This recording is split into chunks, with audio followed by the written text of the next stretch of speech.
नमस्कार, RB news में स्वागत है आपका और मैं हूं आपके साथ शमा प्रवीण। नए अंदाज में आपके शहर, गांव और कस्बे की खबर पहुंचाएंगे हम। आप तक पहुंचकर आपकी आवाज़ उठाएंगे हम। आपके सरोकार से जुड़ी खबरें भी दिखाएंगे हम। सरकार तक आपकी बात पहुंचाएंगे हम। तो बिहार से जुड़ी छोटी से छोटी खबर जानने के लिए सब्सक्राइब करें आरबी न्यूज़ चैनल। 80 ग्राम जो दवा है उसको आप एक प्लास्टिक की बैग पर फैला लें, चाहे आप पक्का का घर है उस पर फैला लें। फैलाने के बाद उस पर थोड़ा सा पानी का हल्का सा छींटा दे दें ताकि उसमें जो दवा डालिएगा उसमें मिल, और मिलने के बाद उसको छाया में 24 घंटे तक सुखा करके रखिए और उसके उपरांत ही आप उस बीज को बुआई करने के लिए। इससे होगा क्या कि आपके जो फसल में रोग व्याधि होंगे वो कम लगेंगे, नहीं के बराबर लगेंगे। उपचार जरूरी है बीज का। लोगों को बताएं। देखिए, सरकार जो है वो बहुत सारी योजनाएं और बहुत सारे लाभ आप लोगों को देना चाहती है, पर मुझे ऐसा लगता है कि आप लोग उसका पूरा फायदा नहीं उठा पा रहे हैं। तो इस चीज का अच्छे से फायदा आपको उठाना है। आप आइए यहाँ पे केंद्र पे, जितनी जानकारी आपको चाहिए आप जितने भी यहाँ लोग हैं उनसे लीजिए और जरूर इसका जो है आप लोग उपयोग और अपने उपयोग में लाइए। ये जो 2-3 चीज आप लोगों को मिला है इसको पढ़िए। हम अभी इसको पढ़ के देखें, बहुत ही आसान और इजी शब्द में इसमें बहुत अच्छे से एक्सप्लेन किया होगा हर चीज। इसको पढ़ेंगे आप लोगों को बहुत अच्छे से समझ में आएगा चीज। अपने आसपास लोगों को भी जरूर बताइए। देखिए, एक जो सबसे इम्पोर्टेंट और बहुत ही गंभीर समस्या जो है जो हम लोग आजकल देख रहे हैं, और खास करके इधर जो ये 2-3 जिला है, मेरा अभी रोहतास में पहला पोस्टिंग है तो मैं यहाँ देख रही हूँ, सब लोग आपको बता रहे हैं, मैं भी वही चीज दोहरा रही हूँ क्योंकि ये एक बहुत ही गंभीर समस्या है जिससे हम लोग जूझ रहे हैं। वो है पराली जलाना।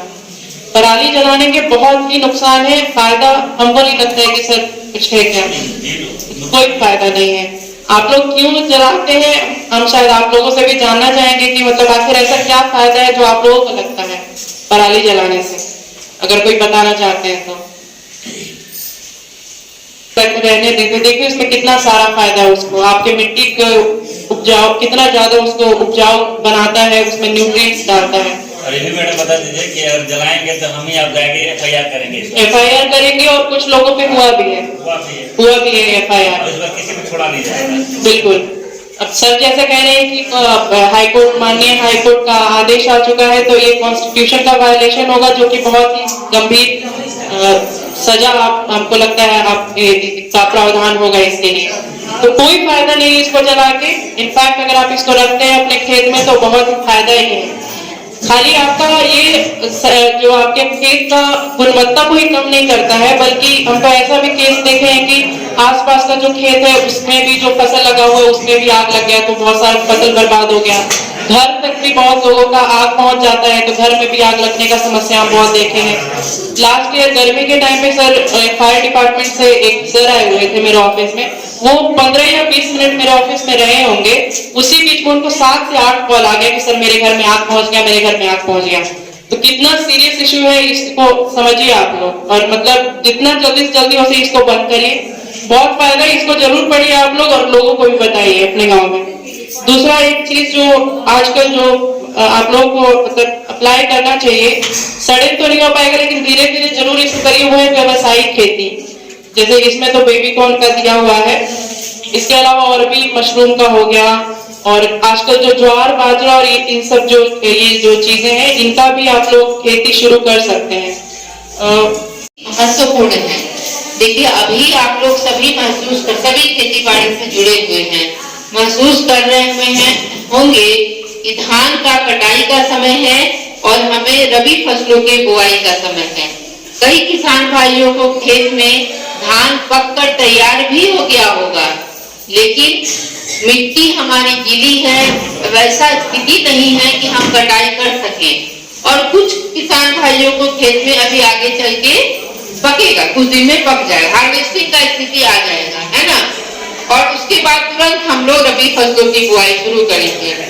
तो यह स्थिति बहुत ही क्रूशियल समय है, सभी लोग के पास समय नहीं भी है, तो जो भी किसान भाई या महिला बहनें अपना यहाँ समय दे रही हैं उन सबको मेरी ओर से साधुवाद। और हम लोग देखिए यह जो है अभी आपको ऐसे साहब ने बहुत सारी बातें बताई, जिसमें चूंकि धान कट रहा है तो पराली जलाने वाली बात को छूना बहुत जरूरी है। क्योंकि अभी जो नासा से आया है वेबसाइट से पूरे इंडिया का या पूरे वर्ल्ड का कहिए मैप जो बन के आया है, उसमें भारत में आपको रोहतक जिला का पहला स्थान है पराली जलाने में। उसके बाद कैमूर है, भोजपुर है ना। तो ये जो शाहबाद है बक्सर है, रोहतास का पहला स्थान है। जो बर्निंग पॉइंट जो था फायर पॉइंट, हम लोग को पहले से जो डाटा पता था उसके हिसाब से हम लोगों ने देखा था कि फायर पॉइंट कम हुआ है, जलने का कम हुआ है, मतलब लोगों में जागरूकता आया है।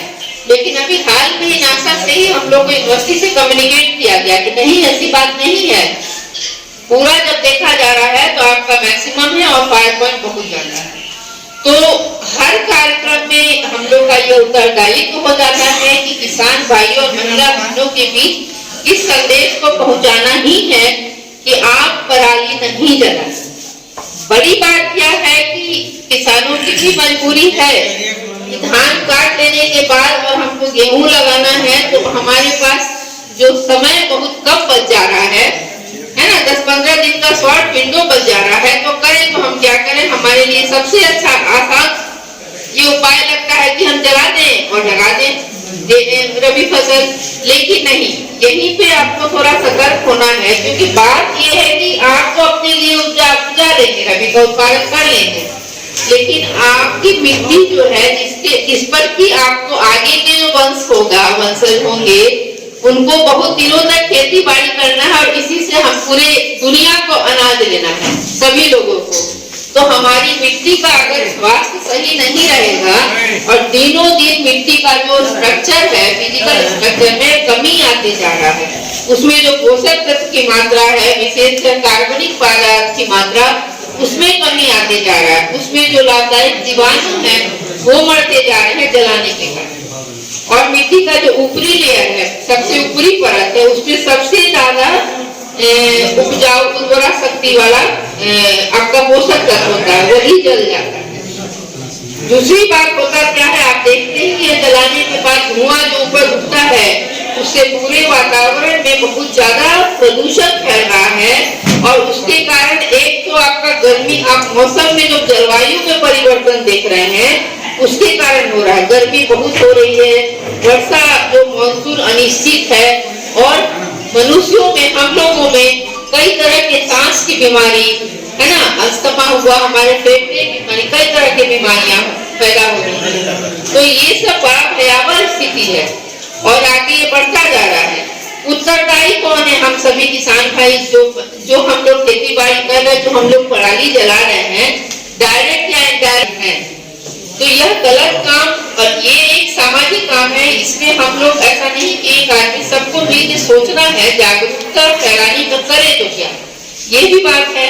तो इसमें एक तो अभी ऐसे सामने आपको बताया कि आप जो है सो लंबी अवधि का MQ 70-29 लगाते हैं, जो भी वैरायटी लगा रहे हैं, उसका विकल्प सोचिए, थोड़ा सा मीडियम ड्यूरेशन जो है, मध्य अवधि वाला या शॉर्ट ड्यूरेशन वाला वैरायटी लगाइए धान का।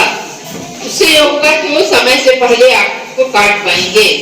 और आप जो धान की बुआई करते हैं, ये मान के चलिए कि आपको जून में आपको बिचड़ा गिरा, जून में अगर आप अर्ली सोइंग करेंगे, माने आप बुआई का समय पहले करेंगे, तो आपका समय पे कटेगा और उसके तुरंत बाद आप गेहूं लगा सकेंगे। गेहूं के लिए कहा जाता है कि 15 नवंबर तक लगा लेता है किसान भाई, तो उसको सबसे ज्यादा मैक्सिमम उत्पादन होता है। और जैसे जैसे 15 नवंबर से लेट होते जाता है, प्रतिदिन आप मान के चलिए कि 30 किलो प्रति दिन आपका उपज में कमी आते जा रहा है। तो यह एक हमारी मजबूरी है। हम लोग देखते हैं कि हमारा खेती पे जब पानी नहीं गया है, खेती गीला है, तो हम कैसे आगे क्या करें। तो इसका एक विकल्प यह है कि आप मीडियम ड्यूरेशन का धान लगाइए, और दूसरा कि आप समय पे गेहूं की धीरे धीरे एक बैग आप नहीं कर सकते हैं, लेकिन धीरे धीरे आप गेहूं की बुआई का समय थोड़ा पहले करते जाइए।